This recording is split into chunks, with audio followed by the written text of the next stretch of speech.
Hi viewers, welcome to our channel. Raj Tarun and Lavanya ఈ issue ఇప్పుడు hot topic గా మారడం మనం చూస్తున్నాం. లావణ్య అనే అమ్మాయి రాజ్ తరుణ్ తనని మోసం చేసి ఇంకొక హీరోయిన్ తో ఎఫ్ఐఆర్ పెట్టుకున్నాడని చెప్పేసి కంప్లైంట్ చేయడం కూడా చూస్తున్నాం. అయితే ఇప్పుడు దీన్ని 493 సెక్షన్ యాక్ట్ కింద ఈ కేసు నమోదు చేసినట్టుగా చెప్తున్నారు.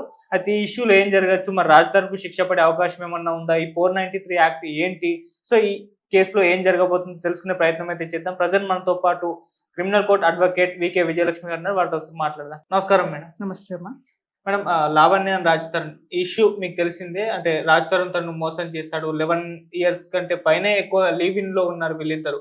అయితే ఇప్పుడు వేరే హీరోయిన్ పరిచయం అయింది, ఆమెతో రిలేషన్షిప్ లో అని చెప్పేసి నన్ను దూరం పెట్టేశారని చెప్పేసి కంప్లైంట్ చేయడం కూడా చూస్తున్నాం. అయితే ఇప్పుడు ఆమెకు ఏ విధంగా న్యాయం జరిగే అవకాశం ఉంది, రాజ్ తరుణ్కి ఏమన్నా శిక్ష పడే అవకాశం ఉందా, ఈ కేసుని మీరు ఏ విధంగా చూస్తారు?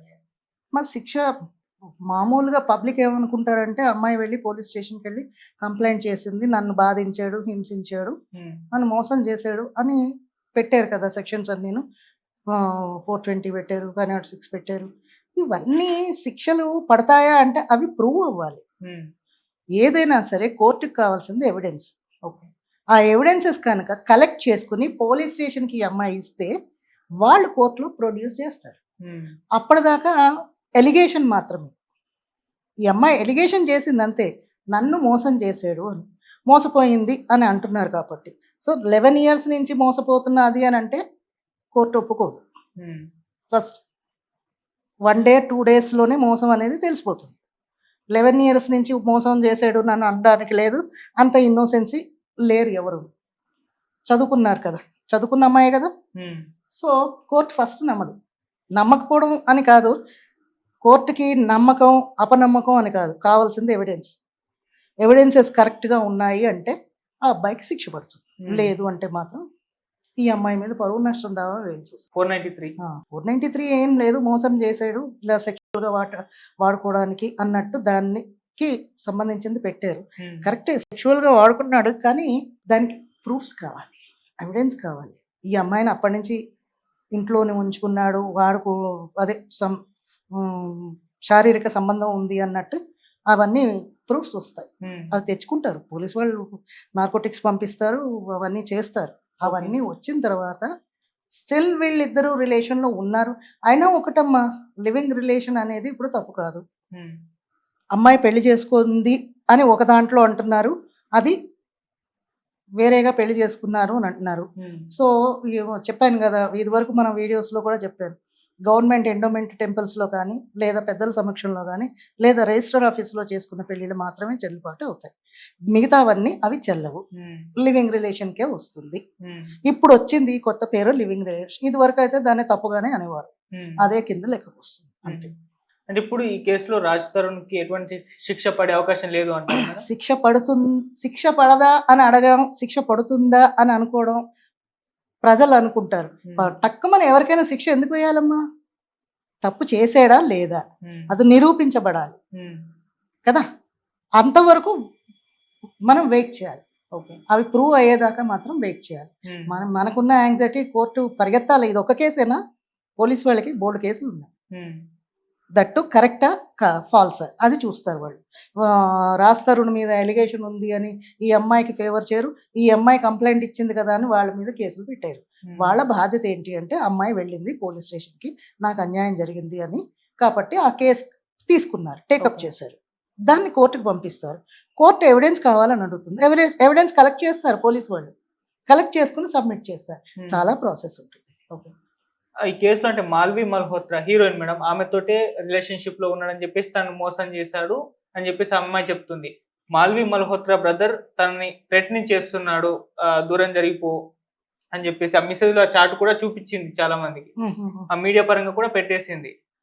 బెదిరిస్తున్నారు నన్ను, మాల్వి మల్హోత్రా తో తను ఉన్నాడు కాబట్టి నన్ను దూరం పెట్టేస్తాడని చెప్పేస్తుంది. ఇప్పుడు ఆ రకంగా ఎలా చూడొచ్చు? ఒకవేళ అది కరెక్టే అయితే మా మాల్వి మల్హోత్రా బ్రదర్ మీద కూడా కేసు నమోదు అవుతుంది. ఆ అబ్బాయిని కూడా ఇందులో విక్టిమ్ గా చేరుస్తారు.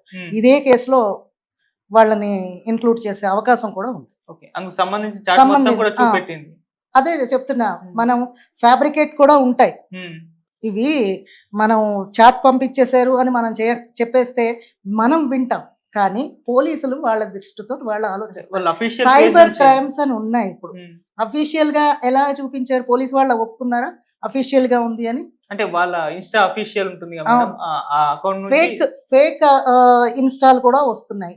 తర్వాత మన ఫోన్ నుంచే క్రియేట్ చేసి మార్పింగ్ అంటారు, అది కూడా చేస్తారు. ఇవన్నీ అవునా కాదా అని నిర్ధారించేది పోలీసులు, మనం చెప్పడం కాదు.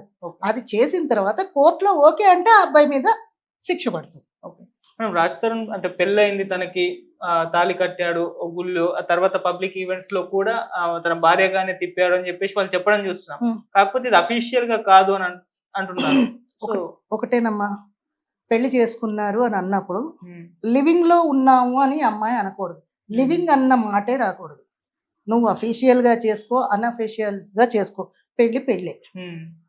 వన్స్ ఒకసారి నీ మెడలో తాళి కట్టాడు అని అంటే అది పెళ్లి కిందే లెక్కకు వస్తుంది. నువ్వు మరి లివింగ్ అని ఎలా అన్నావు? నీ నోటితోటి నువ్వే ఒప్పుకున్నావు కదా, అలా ఒప్పుకోకూడదు. అంటే అక్కడ ఏదో సంథింగ్ ఈజ్ రాంగ్, అంతే కదా. ఏది లేకపోతే అక్కడ ఆ మాట రాదు. అంటే రాజ్ తరుణ్ ఒక బూటక పెళ్లిని క్రియేట్ చేశాడు, పుస్తకట్టాడు అని అంటే బూటకం ఏమవుతుంది? మీడియా పరంగా వాళ్ళ ఇష్టం లేదు, వెళ్ళేవు, అది ఇష్టపడే కదా ఈ అమ్మాయి వెళ్ళింది. సో అలాగ నాకు ఇష్టం లేదు, నేను సింగిల్ గానే చేసుకుంటాను అంటే ఈ అమ్మాయి ఇష్టపడే వెళ్ళింది.